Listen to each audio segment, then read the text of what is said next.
Apollo 11 est propulsé dans l'espace pour une odyssée de 400 000 km jusqu'à la Lune.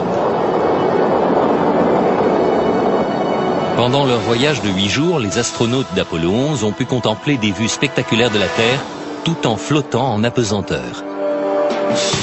Et on prétend qu'ils sont allés là où personne n'était jamais allé.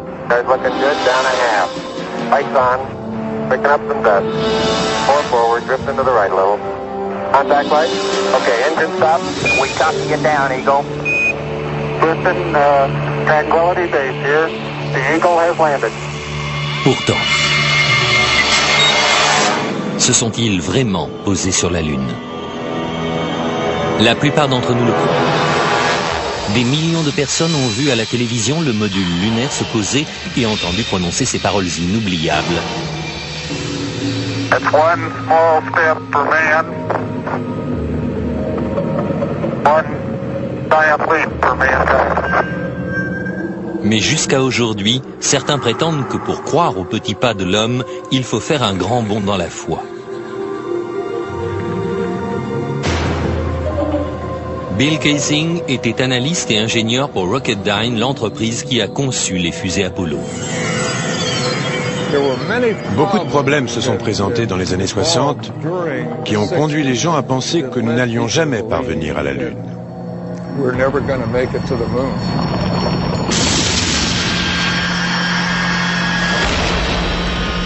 Il y a 30 ans, Bill Kaysing regardait avec le reste du monde Apollo se poser sur la Lune.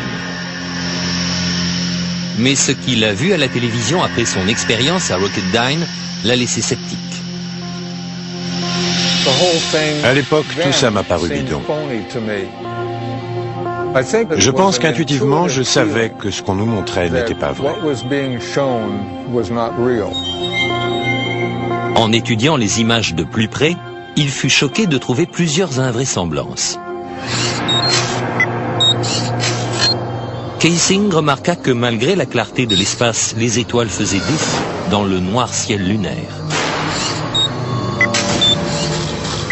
Il a vu le drapeau américain flotter alors qu'il n'y a pas d'air sur la Lune. Et il a découvert qu'il n'y avait pas de cratère sous la capsule lunaire, là où le puissant réacteur aurait dû brûler le sol. Ces preuves ont convaincu Kaysing qu'aucun homme n'avait jamais mis le pied sur la Lune. Mais la NASA réfute ces accusations. Il y aura toujours des gens pour croire aux théories les plus saugrenues. Et l'idée que je ne sais comment nous aurions pu simuler une expédition lunaire est assez saugrenue. Aussi saugrenu que cela puisse paraître, on estime que pas moins de 20% des Américains pensent qu'on n'a jamais marché sur la Lune. Mais comment croire que l'un des plus grands moments de l'histoire de l'humanité est une imposture? La NASA a-t-elle vraiment pu tromper le monde entier? Selon un ancien astronaute, c'est tout à fait envisageable. Je ne peux pas être sûr à 100% que les hommes de la mission Apollo aient marché sur la Lune. Brian O'Leary était astronaute à la NASA dans les années 60 et il fut employé comme conseiller scientifique pendant les missions lunaires Apollo. Il est possible que les hommes de la NASA aient monté l'affaire de toutes pièces, juste pour s'assurer d'être officiellement les premiers à aller sur la Lune. Un objectif à ce point important que les États-Unis se crurent obligés de monter cette supercherie? Pour trouver la réponse, nous devrons revenir 40 ans en arrière, à une époque où l'Amérique et l'Union soviétique étaient embourbées dans la lutte pour la domination du monde. Les gens pensaient que le pays qui gagnerait la course à l'espace gagnerait la guerre froide. Et gagner cette course, c'était arriver les premiers sur la Lune. C'était une époque d'hystérie nationale. Le 4 octobre 1957, les Soviétiques ont terrifié l'Amérique en mettant en orbite Sputnik, le premier satellite de l'histoire. Le New York Times a dû publier un article expliquant aux Américains qu'ils ne transportaient pas de bombes nucléaires pouvant être larguées sur une ville depuis cette altitude. La peur de l'apocalypse nucléaire s'est renforcée dans l'opinion publique américaine lorsque les communistes ont pris la tête de la conquête spatiale. Le porte-parole de la Maison-Blanche a annoncé au Congrès que nous pouvions être menacés d'extinction. Beaucoup craignaient que le but final de l'Union soviétique soit de poser une base de lancement de missiles sur la Lune. Au même moment, le programme spatial américain battait de l'aile. Les chances d'atteindre la Lune et de revenir sur Terre sain et sauf étaient de l'ordre de 0,0017%. Autrement dit, c'était pratiquement impossible.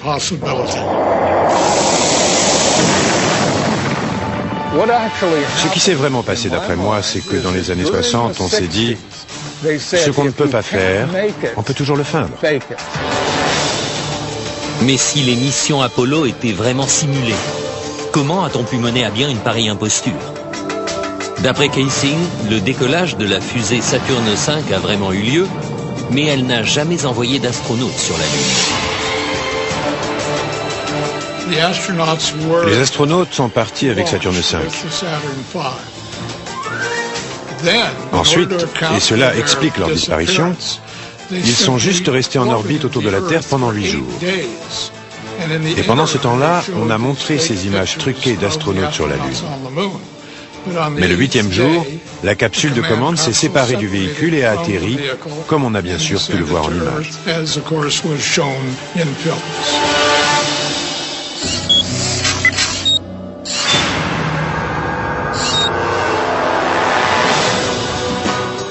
En 1968, cette théorie a inspiré le film Capricorn One, dans lequel le gouvernement tente de tromper le monde en simulant une mission sur Mars.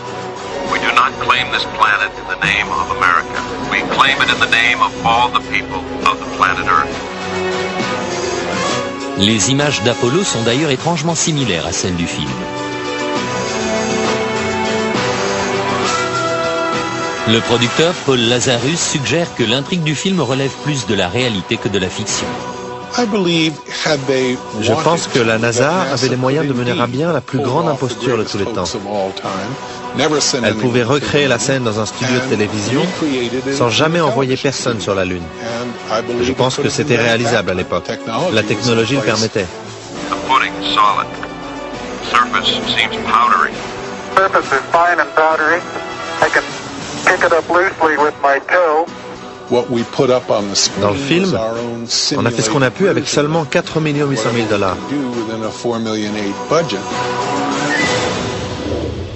Mais selon Kaysing, avec ses 40 milliards de dollars de budget, la NASA avait les moyens de monter un canular. Je crois que l'État et la NASA ont simulé l'alunissage tout simplement parce qu'il était techniquement impossible d'y parvenir. Et ils ont dû trouver une solution de rechange pour l'opinion publique.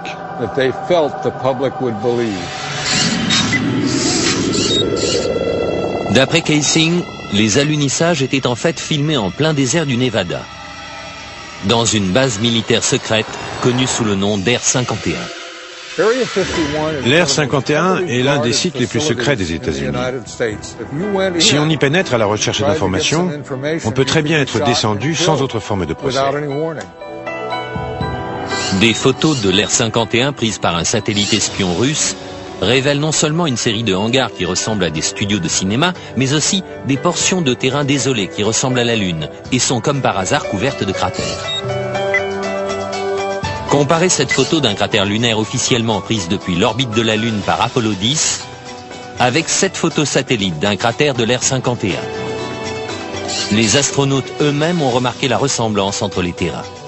It has a stark beauty all its own. It's like much of the high desert of United States. Est-ce qu'on a vraiment pu faire croire à des milliards de personnes que le désert du Nevada était la Lune? Kaysing pense que c'est possible, et que c'est peut-être la vraie raison pour laquelle l'Air 51 est soumise à une telle quarantaine. C'est une base très secrète et pour cause. Sans nombre d'un doute, les décors lunaires sont encore là. Et s'ils y sont, on n'est pas prêt de pouvoir y jeter un coup d'œil. Dans la suite de ce programme, si le module lunaire s'est posé avec une poussée de 5000 kg, comment se fait-il que l'explosion n'ait pas donné naissance à un cratère? Cette empreinte de pied a-t-elle bien été faite sur la Lune? 10 astronautes sont morts dans d'étranges circonstances. Jusqu'où étaient prêts à aller ceux qui ont organisé cette imposture? On nous a dit que le 20 juillet 1969, le module d'excursion lunaire, le LEM, emmena des astronautes jusqu'à la surface de la Lune. Mais ne s'agissait-il pas plutôt d'une maquette déposée par des câbles sur un plateau de cinéma? Selon Bill Kaysing, cela pourrait expliquer l'absence de bruit de moteur dans les documents officiels de la NASA.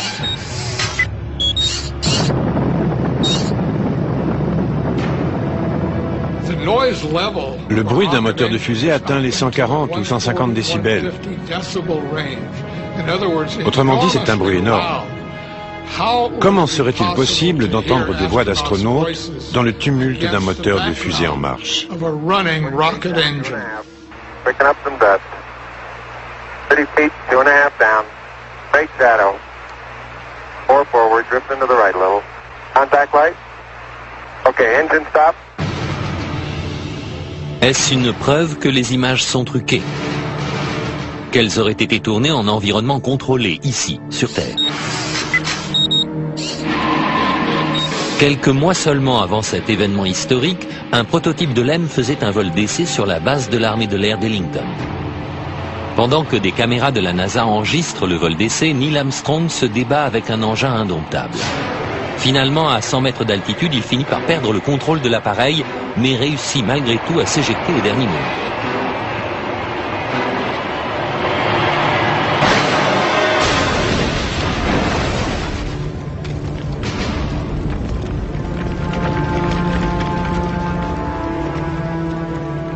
Le module était déjà instable et difficile à piloter dans un environnement terrestre familier. Comment aurait-il pu alors se poser parfaitement sur le terrain inconnu de la Lune? Le LEM avait un seul moteur principal. Et à part ça, il était muni d'un petit réacteur de propulsion et de 2 ou 3 petits réacteurs de poussée au-dessus. Les astronautes étaient censés contrôler l'altitude pendant la descente. Eh bien, je vais vous dire un secret. Si quelqu'un avait bougé d'un poil dans la cabine, ça aurait affecté l'équilibre des poids. Et elle se serait mise à basculer et à tourner sur elle-même.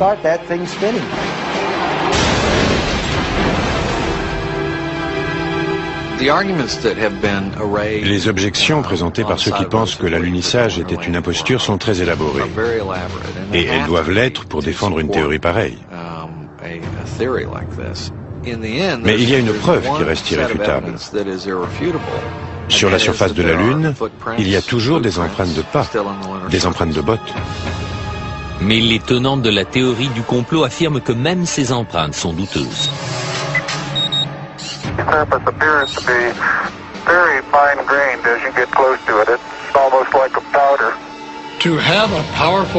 Avoir à la fois un moteur aussi puissant qui balaye toute la poussière à la surface de la Lune et des empreintes de pas autour du module lunaire, pour moi, c'est une impossibilité.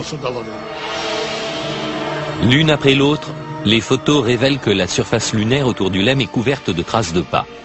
Mais Kaysing dit qu'il y a quelque chose d'encore plus difficile à expliquer.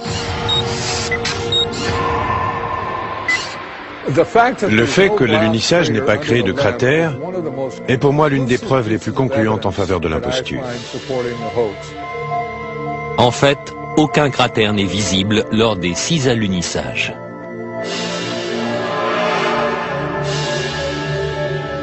Mais Paul Fjeld, spécialiste en LEM, dit pouvoir nous expliquer pourquoi le module lunaire n'a pas créé de cratère en se posant sur la Lune. La force émise par les réacteurs lors de la descente est environ de 700 à 1000 kg. Ça fait seulement voler de la poussière, ça ne fait rien brûler. Et pourtant, même les illustrations scientifiques de la NASA montrent clairement un cratère sous le module. Et puis il y a encore une chose. S'ils s'étaient vraiment posés sur la Lune, cette poussière serait ensuite retombée. Or, on n'observe pas la moindre trace de poussière sur les pieds du module lunaire. Cela seul a suffi à me faire penser que ce que je voyais ne pouvait pas être un module qui s'était posé sur la Lune. Le LEM n'était-il qu'un prototype installé sur un décor de cinéma? L'empreinte qu'Armstrong a laissée en disant « un petit pas pour l'homme, un grand bond pour l'humanité » a très bien pu être faite sur l'Air 51.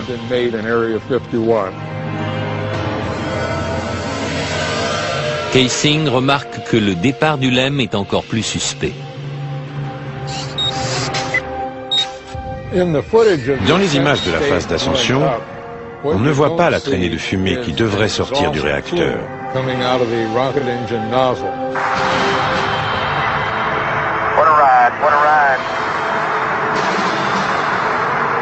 Que voit-on?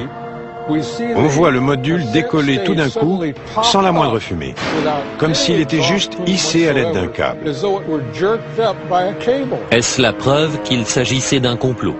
Le gouvernement était-il capable d'une mystification d'une telle envergure? Pour présenter tout cela comme une supercherie, ils doivent nier toutes les preuves et tous les tests scientifiques qui témoignent des alunisages.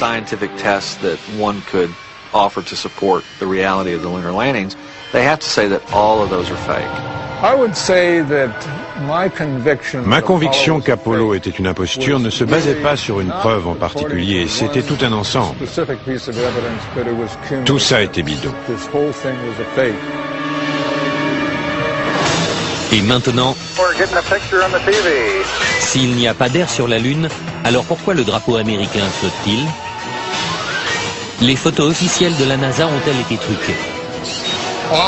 Aucune des photos n'est authentique. Des hommes ont-ils pu survivre aux radiations mortelles de l'espace interplanétaire?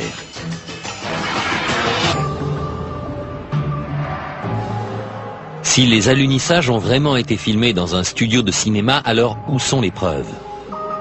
D'après David Percy, réalisateur et photographe de renom, la preuve est dans les photos et les films de la NASA elle-même. Nos recherches tentent à montrer que les images des missions Apollo ne sont ni authentiques ni justes. Pour nous, les images d'Apollo sont truquées. Elles sont remplies d'invraisemblances et d'anomalies. Selon Percy, l'examen de ces images conduit à penser que l'homme n'est pas du tout allé sur la Lune.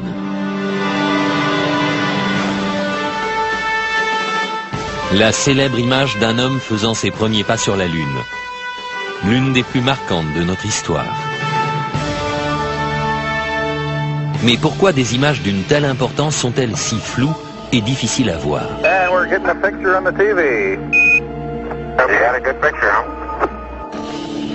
La NASA impute ses résultats à la technologie des années 60.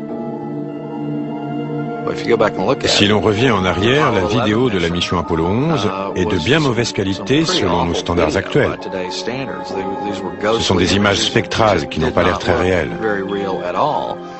Cela est dû au transmetteur et à la caméra dont on disposait à l'époque pour la mission Apollo 11. Mais Bart Sibrel, journaliste d'investigation, pense que la NASA a volontairement brouillé les images. La NASA a orchestré l'imposture de façon tout à fait unique. Grâce à la télévision, ils étaient en mesure d'obtenir une image qu'ils contrôlaient complètement, en noir et blanc, avec du grain. Et cette image a persuadé tout le monde que l'homme avait marché sur la Lune. Nous n'avions aucune raison d'en douter. C'est triste à dire, mais c'est quelque chose de très facile à faire. Pour les tenants de la théorie du complot, ces images floues constituent une preuve supplémentaire.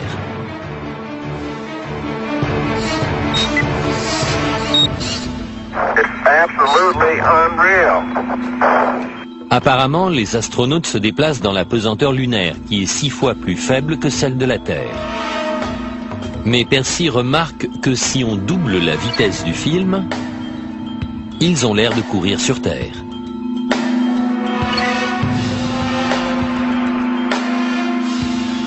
Même chose avec le patrouilleur lunaire. En accéléré, on dirait qu'il se déplace sur Terre. Mais une autre question est particulièrement troublante.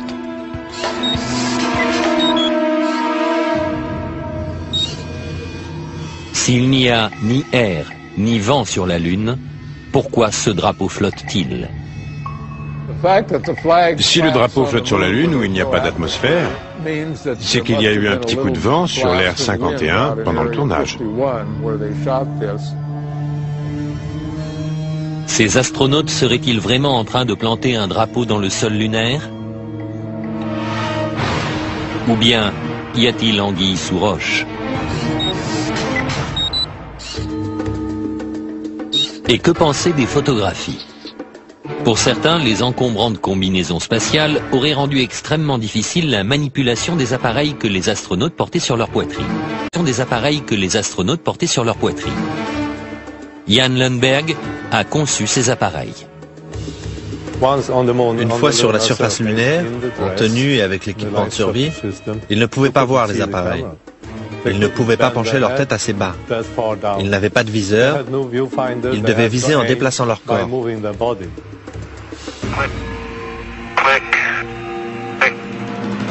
Si les appareils étaient si difficiles à manipuler, comment des milliers de photos ont-elles pu être prises avec une clarté cristalline et un cadrage précis? En apparence, ces photos prises sur la Lune sont absolument parfaites. Mais en les examinant de plus près, Kaysing a fini par découvrir certains défauts. Des erreurs malheureuses ont été commises qu'aujourd'hui on commence à découvrir. Principal problème, l'éclairage.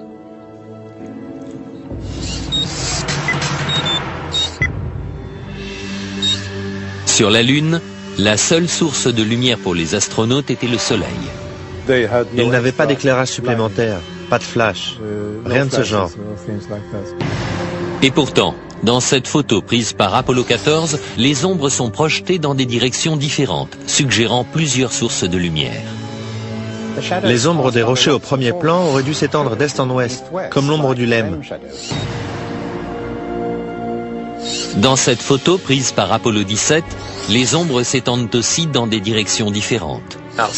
Normalement, dans la lumière du Soleil, les ombres sont toujours parallèles les unes aux autres. Elles ne se coupent jamais. Les partisans de la thèse du complot disent que ce ne sont pas seulement les ombres qui révèlent l'utilisation de lumières artificielles, mais aussi ce qui a été photographié dans les ombres. Prenons un exemple. Voici un astronaute qui descend dans l'ombre imposante du module lunaire. Et pourtant, son corps entier est toujours visible. Comment se fait-il qu'il ne soit pas drapé d'obscurité? Voici la même manœuvre lors d'une autre mission Apollo. Ici aussi, l'astronaute est fortement éclairé dans ce qui est de toute évidence une ombre obscure.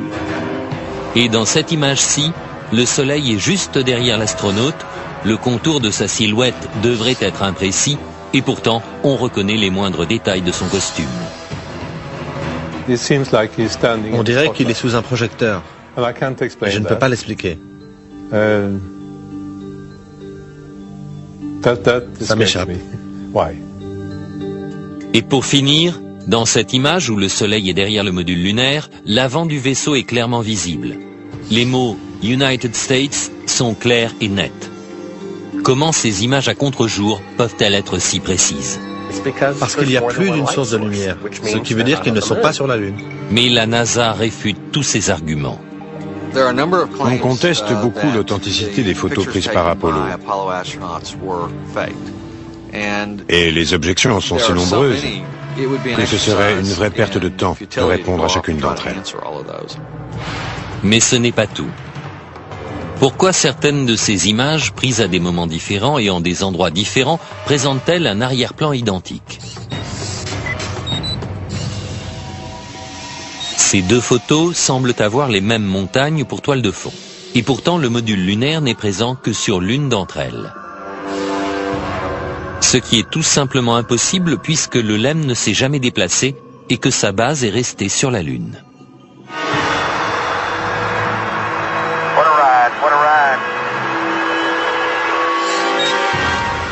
Certains pensent que la même toile de fond a été utilisée pour prendre deux photos tout à fait indépendantes. Les mêmes incohérences apparaissent dans la vidéo. La meilleure preuve, ce sont les anomalies picturales dans les photographies du voyage sur la Lune. Dans l'une des photos d'Apollo 16, on a la même vue de la même colline à 2 jours d'intervalle.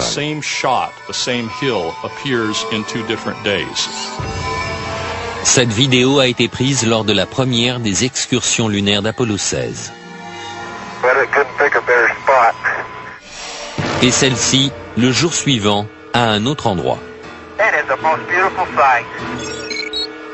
La NASA prétend que le deuxième site était à 4 km, mais si l'on superpose les deux vidéos, les sites se révèlent identiques. Les partisans de la théorie du complot voient là une preuve que nous ne sommes pas allés sur la Lune. Pour leurs adversaires, c'est juste une erreur de montage. Les partisans de la thèse du complot soutiennent qu'un examen plus détaillé des photographies révèle des preuves de trucage.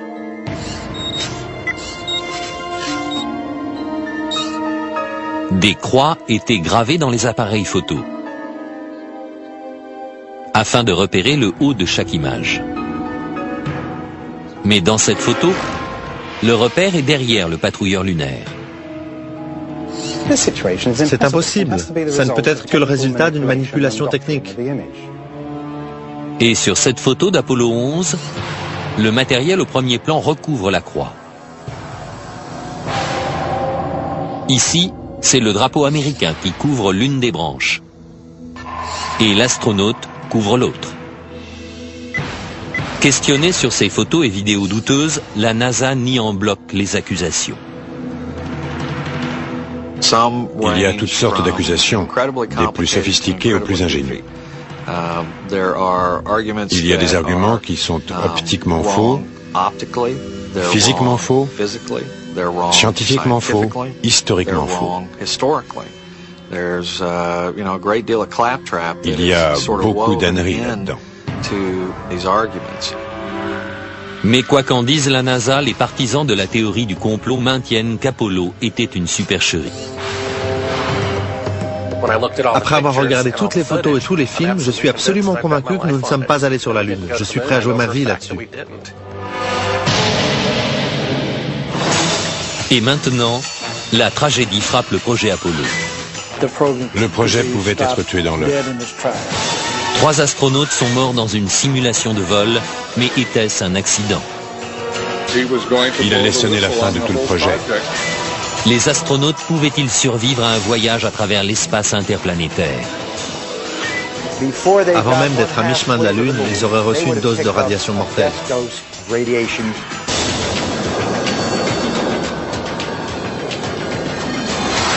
S'il y a vraiment eu complot, comment la NASA a-t-elle pu organiser une aussi vaste supercherie sans que quelqu'un ne tire la sonnette d'alarme de l'intérieur? Virgil Grissom, dit Gus, fut sélectionné pour faire partie des 7 premiers astronautes. Père de famille et vétéran de plusieurs vols spatiaux, ce héros national allait sans doute être choisi pour être le premier homme à marcher sur la Lune. Mais Grissom était aussi un adversaire déclaré du programme spatial. Il aurait affirmé « Quelqu'un va être tué ». Malheureusement, les pires craintes de Grissom se sont réalisées. Le 27 janvier 1967, 2 ans avant le premier alunissage, Grissom et son équipe embarquèrent dans la capsule Apollo 1 pour une simulation grandeur nature. Les problèmes ont commencé presque immédiatement. D'abord avec les systèmes de communication. I can't read you, Chuck. You want to try the phone? How do I get the moon? We can't talk between 3 buildings. I can't hear a thing you're saying. Tout d'un coup, la capsule s'enflamme avec les astronautes enfermés à l'intérieur.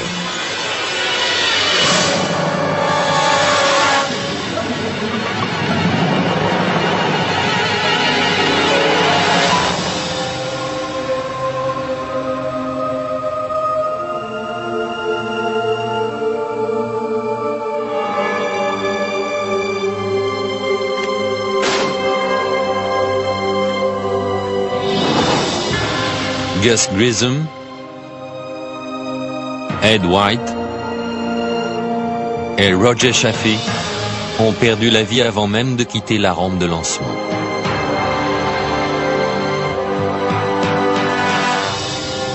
La famille de Gus Grissom pense que l'incendie d'Apollo 1 n'était pas un accident. Je crois que c'était un sabotage volontaire. Je me demande encore ce qu'on a découvert au cours de l'enquête sur l'accident et ce qu'on en a fait, si la CIA était impliquée ou le FBI ou d'autres. Mais je sais que c'était volontaire. La famille de Grissom ne sait pas qui est responsable de sa mort ni pourquoi ça s'est passé. Mais ils disent que la NASA est au courant. Vous savez, Gus a donné sa vie pour ce programme et je pense que c'est à la NASA de nous donner une réponse directe sur ce qui s'est vraiment passé. Gus Grissom et les astronautes d'Apollo 1 furent-ils les victimes d'un accident tragique Ou les a-t-on volontairement réduits au silence parce qu'ils en savaient trop? On ne le saura peut-être jamais. La cause de l'incendie reste mystérieuse et la capsule est toujours sous-scellée dans une base militaire. Mais Grissom ne fut pas le seul adversaire du projet Apollo à rencontrer une mort aussi suspecte que prématurée. Thomas Ronald Barron était inspecteur de la sécurité pendant la construction d'Apollo 1. Après l'incendie, Barron a affirmé devant le Congrès que le projet Apollo était tellement mal en point que les États-Unis n'arriveraient jamais sur la Lune. Il soutenait que ses opinions faisaient de lui une cible. Has there been any pressure on you by NASA? Nothing. We were, my wife and I were somewhat harassed at home when the first thing broke some time back, but it's gone away now. Lors de son témoignage, Barron présenta un rapport de 500 pages donnant le détail de ses découvertes. On craignait vraiment que le programme soit étouffé dans l'œuf. Exactement une semaine après avoir témoigné, la voiture de Barron fut écrasée par un train. Barron, sa femme et sa belle-fille furent tués sur le coup. Je crois que Thomas Ronald Barron a été tué parce qu'il savait la vérité sur le projet Apollo. Le rapport Barron a disparu mystérieusement et jusqu'à ce jour on ne l'a pas retrouvé. Mais le projet Apollo n'a pas cessé, ni les morts prématurées. Entre 1964 et 1967, pas moins de 10 astronautes ont perdu la vie dans des accidents étranges, ce qui représente 15% des astronautes de la NASA.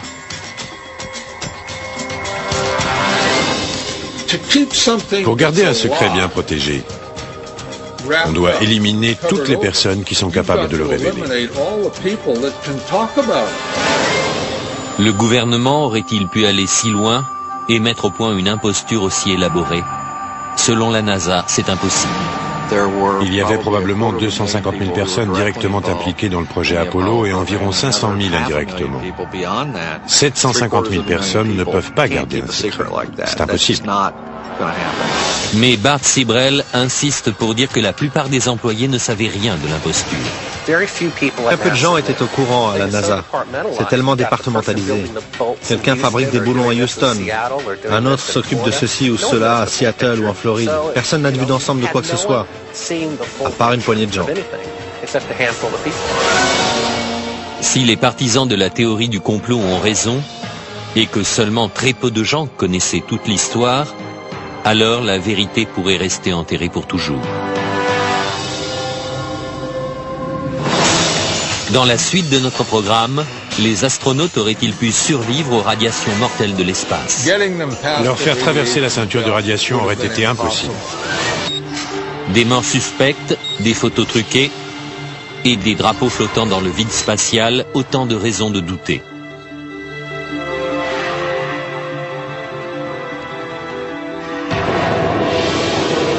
Mais certains pensent aussi que les astronautes n'auraient jamais survécu au voyage.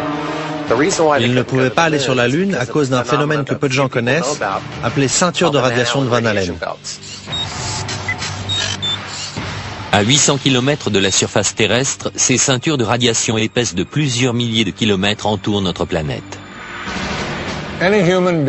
Tout être humain traversant la ceinture de Van Allen serait tombé extrêmement malade ou aurait été tué par les radiations très peu de temps après. À part les missions Apollo, aucun vol habité n'a jamais tenté de traverser ces radiations mortelles. Toutes les missions habitées de l'histoire, Gemini, Mercury, Skylab, sont restées en dessous de la ceinture de radiation, à part celles qui sont allées sur la Lune. D'après le physicien Ralph Rennet, pour protéger les astronautes, la capsule aurait eu besoin d'un revêtement de plomb de 2 mètres d'épaisseur. Leur seule protection était une coque externe en aluminium, fine comme du papier, et leur combinaison faite en fibres de verre, d'aluminium et de silicone. En ce qui concerne les radiations, il est très intéressant de noter que les astronautes n'étaient protégés que d'un film d'aluminium très fin, alors que sur Terre, on nous recouvre d'un bouclier de plomb pour une radio des dents. Mais pour certains, même en ayant échappé à la ceinture de Van Allen, les astronautes auraient fini par être tués par des doses plus fortes encore rencontrées plus loin dans l'espace. En effet, des explosions violentes à la surface du Soleil, les orages magnétiques, remplissent l'espace d'une radioactivité intense. Un orage magnétique peut multiplier l'intensité des ceintures de radiation par 1000. D'après René, la mission Apollo 16 coïncide avec l'un des plus intenses orages jamais observés sur le Soleil. Une immense éruption a fait le tour du Soleil, la plus grande éruption du XXe siècle. Elle ne s'est pas arrêtée pendant 3 ou 4 jours, parcourant lentement toute sa surface. Bien que les effets des radiations soient terrifiants, la perte de cheveux, le cancer, les éruptions solaires n'ont fait aucun mal à l'équipage d'Apollo 16.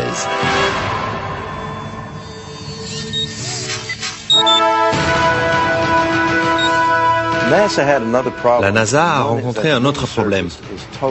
La surface de la Lune est tout à fait hostile à l'homme dans l'obscurité, y compris dans n'importe quelle zone d'ombre créée par un vaisseau. Les températures descendent jusqu'à moins 160. Au Soleil, au contraire, les températures montent jusqu'à plus 120. René affirme aussi que ces tenues spatiales avec un liquide de refroidissement intégré ne pouvaient pas protéger de la chaleur intense et des radiations. Mais la NASA rejette cet argument. La thèse qui prétend que les radiations sur la surface lunaire auraient dû atteindre les astronautes est infondée scientifiquement. C'est aussi une mauvaise compréhension des protections qu'offrait leur équipement. Les costumes spatiaux qu'ils portaient étaient incroyablement résistants à beaucoup de choses.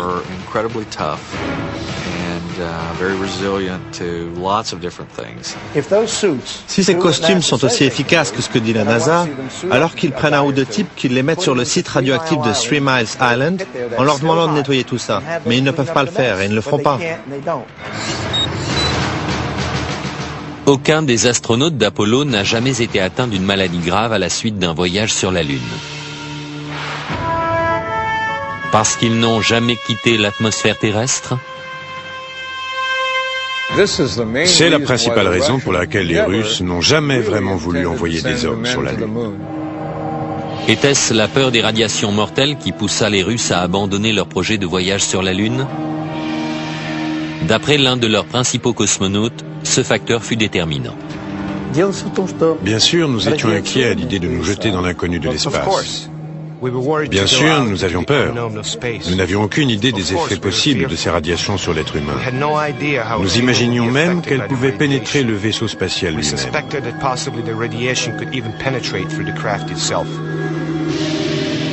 Les dangers mortels de l'espace sont-ils la preuve que la NASA a simulé les missions Apollo?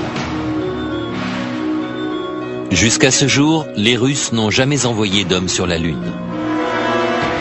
Et les Américains ne prévoient pas d'y retourner. Maintenant que vous avez entendu les diverses théories et explications, croyez-vous que les États-Unis aient pu monter une telle imposture? Avec son budget de 40 milliards de dollars, le projet Apollo n'était-il rien de plus que le film le plus cher jamais réalisé? C'est ma conviction personnelle et j'y crois complètement après les années de recherche que j'ai accomplies là-dessus. La NASA n'a jamais envoyé aucun homme sur la Lune. Pour moi, une personne qui croirait que nous ne sommes pas allés sur la Lune est complètement toquée. Je veux bien qu'on me traite de toqué, de cinglé ou de fêlé. D'accord, mais pas sans avoir regardé les preuves, car les preuves abondent. C'est mon dernier mot. Les États-Unis sont allés sur la Lune dans les années 60 et 70. Fin de l'histoire. Y a-t-il un moyen de mettre fin à cette controverse une fois pour toutes? La seule chose sur laquelle les experts sont d'accord, c'est que la réponse se trouve à 400 000 kilomètres. Si la NASA s'est vraiment posée sur la Lune, alors des vestiges des 6 missions Apollo réussies sont restés sur place. Les structures porteuses d'élèmes, les patrouilleurs lunaires abandonnés, même les drapeaux américains doivent reposer sur chaque site d'alunissage. J'aimerais simplement inviter la NASA ainsi que tous ceux qui la soutiennent à se munir du plus puissant des télescopes pour essayer de repérer un module lunaire. Si c'est le cas, je ne dirai plus un mot de tout ça. Mais s'il n'y a pas de module lunaire, je n'aurai plus rien à prouver. Mais il n'existe pas de télescope capable d'examiner la Lune avec une telle précision. Des témoins silencieux provenant des missions Apollo sont-ils toujours sur la Lune? À moins que la théorie du complot ne soit vraie. Dans 2 ans, le Japon enverra une sonde pour prendre des photos rapprochées de la surface de la Lune. Que trouveront-ils? En attendant, la question se pose toujours. A-t-on marché sur la Lune?